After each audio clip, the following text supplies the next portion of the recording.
દાખલાની જરૂર પડે, ના ધૂપ ધુમાડાની જરૂર પડે, ના શ્રીફળ ચુંદડી અગરબત્તીની જરૂર પડે, ના જાર ખીચડાની જરૂર પડે, ના મોટા હારની જરૂર પડે. ખાલી બોલો ને કે મારા બાપની માતા છો છું, તો તમારી માં છે ને જાગતી જ હોય પણ દીકરાના ટવકાની રાહ જોતી હોય, જેમ મારા દીકરાના ટવકે ઉગતા પવનની મેલેડી જાગૃત બની. તો આમાં ભુવાની જરૂર પડે. એટલે કઈક દીકરા દીકરી એવા છે જે નવા આવતા હોય ને એટલે એમનો બહુ હરખ ઉત્સાહ હોય. તમારો હરખ જો, તમારો હરખ કેટલો બધો છે મારા પ્રત્યે. હું ખૂબ પ્રસન્ન છું તમારા હરખથી, તમારા ભાવથી.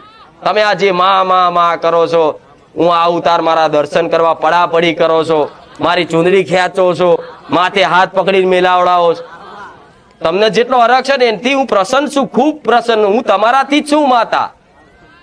હું માતા ગમે તેટલી છત વારી રહી,